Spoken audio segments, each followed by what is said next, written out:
Hello, আসসালামু আলাইকুম।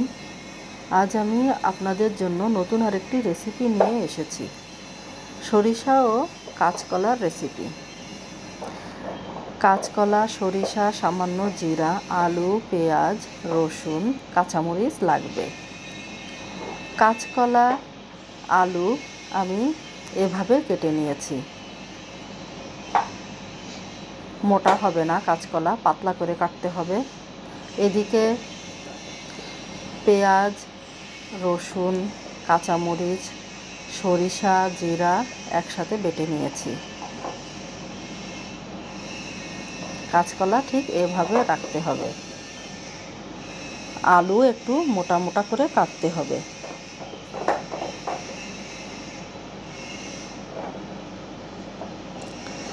আর আমার এগুলো আপনারা ব্লেন্ডারেও ব্লেন্ড করতে পারেন, আমি পাটায় বেটে নিয়েছি। এখন মূল রান্নায় চলে যাই।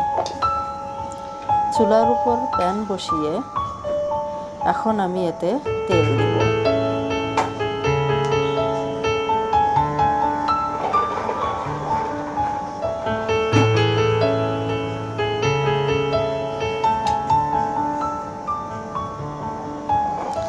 এ পর্যায়ে চুলার আঁচ মিডিয়াম আঁচে থাকবে।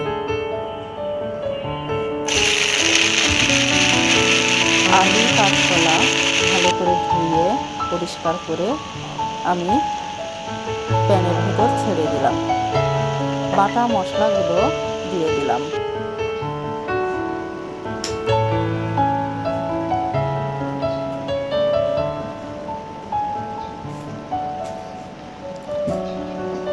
প্রয়োজন মতো হলুদ নিলাম।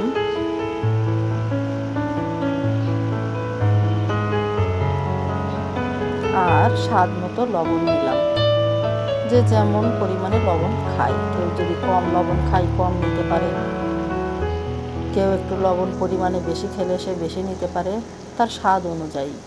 আর একটা তেজপাতা ধুয়ে পরিষ্কার করে ছিঁড়ে নিলাম। এখন ভালোভাবে নাড়াচাড়া করলাম।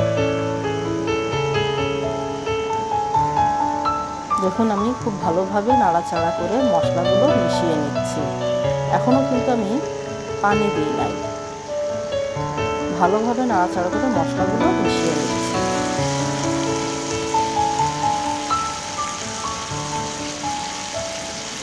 এ পর্যায়ে এসে আমি পানি যোগ করব।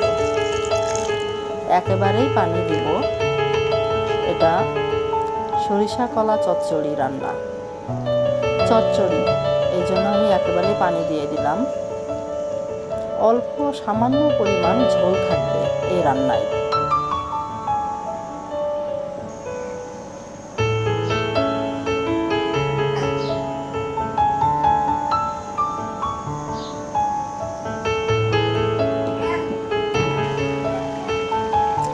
এখন আমি এটা ঢেকে দিলাম। আবার কিছুক্ষণ পর পর ঢাকনা উঁচু করে আমি নেড়ে দিব। এখন যদি দেখি হলুদের পরিমাণ কম আছে, আমি আবার একটু হলুদও দিয়ে নিব। এভাবে কিছুক্ষণ পর পর ঢাকনা দিয়ে নেড়ে চেড়ে দেখব। এখন আমার পানি শুকিয়ে এসেছে। এখন আমার নামাবার পালা। আমার তরকারি হয়ে গেছে। দেখুন রেডি হয়ে গেল আমার রেসিপিটা। এখন এটা গরম ভাতের সাথে খেতে খুবই টেস্টি, খুবই মজাদার একটা রেসিপি, সরিষা কাঁচকলার রেসিপি। এটা গরম ভাতের সাথে খেতে খুবই মজা লাগে।